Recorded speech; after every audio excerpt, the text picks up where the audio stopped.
कैसे हम मार्क्स को 660 से 680 तक ले जा सकते हैं उसकी बात करेंगे। मार्क्स डिक्रीज होकर के 600 के आसपास आ जाते हैं। तो क्वेश्चन है इन नेगेटिव से कैसे बचा जाए। केजीएमयू में ये स्टूडेंट एमबीबीएस कर रहा है, उस स्टूडेंट ने मुझे क्या मैसेज किया, 25 मार्क्स अपने बचा पाया नेगेटिव होने से।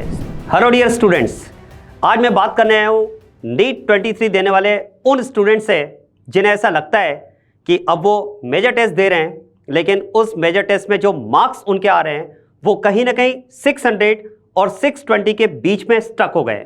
मतलब वो पिछले 3 से 4 मेजर टेस्ट दे चुके हैं, लेकिन मार्क्स कहीं ना कहीं 6 और 620 के बीच में ही फ्लक्चुएट हो रहे हैं, वो इंक्रीज नहीं हो रहे हैं। और वो कहीं ना कहीं स्टूडेंट्स की धड़कन बढ़ाने वाला काम है, क्योंकि जो पिछले सालों का ट्रेंड है, जिस तरह का कट ऑफ नीट का जा रहा है, तो ये कहीं ना कहीं हम सिलेक्शन के बाउंड्री लाइन पर है। अब इस बाउंड्री लाइन से सेफ जोन में कैसे आना है उसकी बात करेंगे। मतलब कैसे हम मार्क्स को 660 से 680 तक ले जा सकते हैं उसकी बात करेंगे, और वो भी पूरे प्रूफ के साथ में। स्टूडेंट्स, एक मैसेज मैं आपके साथ में शेयर करना चाहूंगा। उस स्टूडेंट का ये मैसेज है जिस स्टूडेंट ने अपने ड्रीम कॉलेज में एडमिशन लिया अपनी गलतियों को दूर करते हुए। स्टूडेंट्स, केजीएमयू, यस, इंडिया के टॉप 5 मेडिकल कॉलेजेस में से एक कॉलेज केजीएमयू में ये स्टूडेंट एमबीबीएस कर रहा है। स्टूडेंट का मैसेज पढ़ते हैं। उस स्टूडेंट ने मुझे क्या मैसेज किया, पर्सनली उस स्टूडेंट ने मैसेज किया। स्टूडेंट का मैसेज था, सर मैंने आपसे जो भी टिप्स दिए, आपने जो भी मुझे टिप्स दिए सारे फॉलो किए, जैसे पेपर पढ़ते समय अंडरलाइन करना। सर उनकी टिप्स की वजह से मुझे मेरा ड्रीम कॉलेज केजीएमयू मिला। धन्यवाद सर मुझे मेरी मंजिल तक पहुंचाने के लिए। मेरे फर्स्ट माइनर टेस्ट में 500 मार्क्स थे।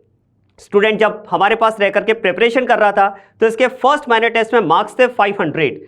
आपके टिप्स को फॉलो करते हुए मैंने अपनी परफॉर्मेंस में इतना इंक्रीमेंट किया कि मैंने नीट में 646 marks, yes student, can you believe, 646 marks score किया। धन्यवाद सर, बहुत ज़्यादा। मैं अपने एरिया का पहला डॉक्टर बना हूं। आपकी वजह से मेरे पेरेंट्स की बहुत रिस्पेक्ट सब वहां पर करते हैं। स्टूडेंट फिर उसने आगे लिखा है, पेपर करते समय अंडरलाइन करना मुझे लगता है सबसे बेस्ट आपके द्वारा दिए गए टिप्स में से था, और इसी की वजह से मैं अपने 25 मार्क्स अपने बचा पाया नेगेटिव होने से। स्टूडेंट्स, ये उस स्टूडेंट के वर्ड हैं जो आज केजीएमयू में रह करके अपने एमबीबीएस कोर्स को कंप्लीट कर रहा है अपने ड्रीम कॉलेज में, इंडिया के टॉप 5 मेडिकल कॉलेजेस में से। तो स्टूडेंट, बात करते हैं कैसे हम 600, 620 से 660, 680 का सफर पूरा कर सकते हैं। स्टूडेंट, ये मैं मानकर चल रहा हूं कि जिन स्टूडेंट के 600 या 620 के आसपास मार्क्स आ रहे हैं वो डेफिनेटली 170 से 180 क्वेश्चन अटेम्प्ट कर रहे होंगे, क्योंकि जैसा कि आप जानते हैं नीट का पेपर का जो ट्रेंड है, पेपर बहुत टफ नहीं आता है, पेपर आसान आता है, इजी टू मॉडरेट टेबल के क्वेश्चंस आते हैं, लेकिन कहीं ना कहीं हम नेगेटिव करने की वजह से अपने मार्क्स डिक्रीज कर लेते हैं। तो स्टूडेंट जिनका स्कोर 620 के आसपास है, मैं मानकर चल रहा हूं कि वो 170 से 180 क्वेश्चन अटेम्प्ट कर रहे हैं।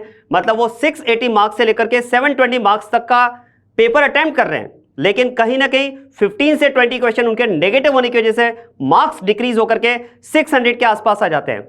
तो क्वेश्चन है इन नेगेटिव से कैसे बचा जाए। स्टूडेंट, पहले अब मैं आपको यह एडवाइस करना चाहूंगा कि जो भी क्वेश्चंस आप नेगेटिव कर रहे हैं 15 से 20 क्वेश्चन, उन क्वेश्चंस को आप सबसे पहले क्या करना है, सुनिए।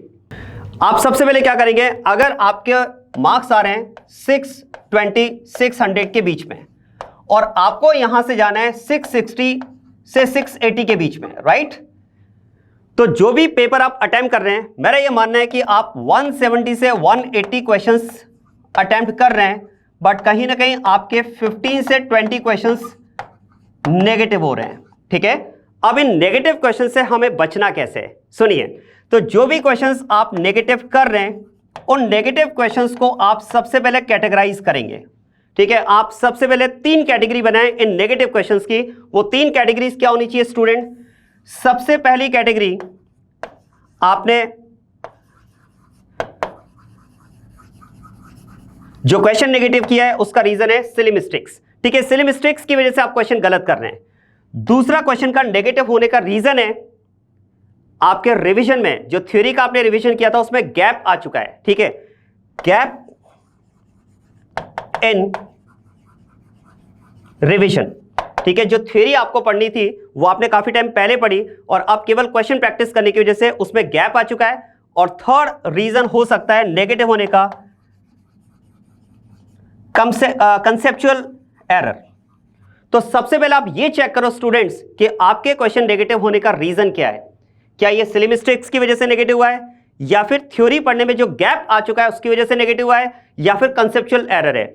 मैं ये मानकर चल रहा हूं कि जो स्टूडेंट 600 के आसपास स्कोर कर रहे हैं, कंसेप्चुअल एरर्स आप कम कर रहे होंगे, क्योंकि क्वेश्चन पेपर आसान होता है। मेन जो मिस्टेक्स होती है, जो प्रॉब्लम नेगेटिव की होती है, वो सबसे बड़ी प्रॉब्लम है सिली मिस्टेक्स की, राइट।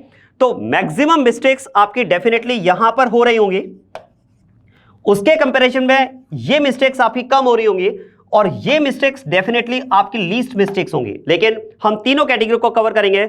अब देखो, सबसे पहले सिली मिस्टेक का रीजन आप सोचिए, सिली मिस्टेक का रीजन क्या है। इसके 5 रीजन हो सकते हैं। देखो, सबसे पहला रीजन हो सकता है ओवर एक्साइटमेंट। पेपर आसान, ओवर एक्साइटेड हो गए और उसकी वजह से क्वेश्चन गलत हुआ। तो पहला रीजन, फर्स्ट रीजन है ओवर एक्साइटमेंट। दूसरा रीजन है क्वेश्चन को कंप्लीटली नहीं पढ़ना, ठीक है, incomplete question reading, incomplete question reading. Third reason हो सकता है ऑप्शंस को कंप्लीटली नहीं पढ़ना, ठीक है, आपने 4 ऑप्शंस पूरी तरह से नहीं पढ़े, राइट। फोर्थ रीजन इसका हो सकता है रॉन्ग रीडिंग, ठीक है, आपने रीडिंग करते टाइम क्वेश्चन में कुछ गलत पढ़ लिया, ठीक है, वो आपने रॉन्ग रीडिंग की वजह से क्वेश्चन आपका गलत हो सकता है, ठीक है। और फिफ्थ हम बात कर सकते हैं इसमें कैलकुलेशन एरर, ठीक है, इसका एक रीजन हो सकता है कैलकुलेशन एरर। ये 5 रीजंस ऐसे हो सकते हैं जो आपके क्वेश्चन में सिली मिस्टेक्स करवाते हैं। अब इनसे स्टूडेंट बचना कैसे। कभी भी पेपर देते टाइम आप अपने आप को कूल रखिए, बी कूल एंड काम, डोंट गेट एक्साइटेड। पेपर आसान ही आता है, ज्यादा एक्साइटेड नहीं होना है, एकदम रिलैक्स होकर के हर क्वेश्चन को पढ़िए। दूसरा रीजन, जो आप इनकम्प्लीट क्वेश्चन पढ़ते हैं, उसका रीजन कई बार क्या होता है, क्योंकि ऑलरेडी आप इतनी ज्यादा क्वेश्चन प्रैक्टिस कर चुके होते हैं, तो कहीं ना कहीं क्वेश्चन पढ़ने के साथ में ही आपको ऐसा लगता है कि ये क्वेश्चन मैंने कहीं ना कहीं किया हुआ है, ठीक है, ये क्वेश्चन मैंने कहीं ना कहीं किया हुआ है, और आप उसी क्वेश्चन से इसको रिलेट करते हुए उसका आंसर जो आपके माइंड में आता है वो कहीं ना कहीं आप टिक कर देते हैं, क्वेश्चन पूरा कंप्लीटली पढ़े बिना। No, take every question as a fresh question. हर क्वेश्चन को फ्रेश क्वेश्चन मानते हुए आप पढ़िए, पूरा क्वेश्चन पढ़िए। कभी भी ऑप्शंस में 4 ऑप्शंस आप पढ़िए, पहला ऑप्शन आपने देखा, आपको लगा सही है, उसी को मार्क करके आगे बढ़ गए, जबकि पता चला कि फोर्थ ऑप्शन में ऑल ऑफ द अबव था और शायद सेकंड थर्ड ऑप्शन भी उसके सही थे। सारे ऑप्शंस आपको पढ़ने। उसके बाद में नेक्स्ट अगर बात की जाए तो कैलकुलेशन एरर। कई बार स्टूडेंट्स को देखा जाता है कि जब आप कैलकुलेशन करते हैं तो आपने मान लो 5 स्टेप में कैलकुलेशन कंप्लीट हो रही है, आपने 3 स्टेप तक कैलकुलेशन की, बाकी 2 स्टेप्स की कैलकुलेशन को अंदर आपने माइंड में सोचते हुए ही और उसका आंसर टिक कर दिया। नो, आप पूरी कैलकुलेशन को हाथ से कंप्लीट करें, कैलकुलेशन को एकदम फ्री स्पेस, क्लियर स्पेस में करें, ठीक है, कैलकुलेशन में ओवर राइटिंग ना करें, ये आपको सिली मिस्टेक्स से बचाएगा।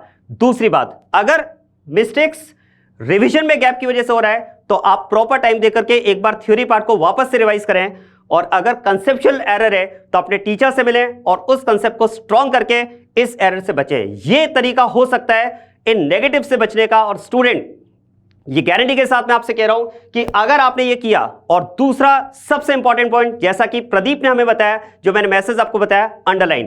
क्वेश्चन को करते टाइम कीवर्ड्स को आप जरूर जरूर जरूर अंडरलाइन करें, क्योंकि ये बहुत ज्यादा प्रॉब्लम होती है। कई बार आप क्वेश्चन में अंडरलाइन नहीं करने की वजह से इनकरेक्ट स्टेटमेंट पूछा है, आपने करेक्ट को मार्क कर दिया, नॉट करेक्ट पूछा है, आपने करेक्ट को मार्क कर दिया। इवन इसके अलावा और भी ऐसे रीजंस हो सकते हैं, आपसे सॉल्युबिलिटी पूछा है, आपने कुछ और क्वेश्चन का आंसर दे दिया, तो आप कीवर्ड्स को जरूर अंडरलाइन करें। इवन ऑप्शंस पे भी आप अंडरलाइन करें। अंडरलाइन अगर आप करेंगे तो जैसा प्रदीप का कहना है, उसने अपने 25 नेगेटिव होने से बचाया जस्ट बिकॉज ऑफ अंडरलाइन। तो ये आपको नेगेटिव से बचाने का तरीका है, और मैं आपको कहता हूं कि आप 620 के बीच में से निकल करके 660 से 680 मार्क्स का सफर पूरा कर सकते हैं इन टिप्स के साथ में। तो स्टूडेंट, इसको फॉलो करें। जल्दी आपसे मिलेंगे और कुछ नए आइडियाज लेकर के। तब तक के लिए wish you all the best.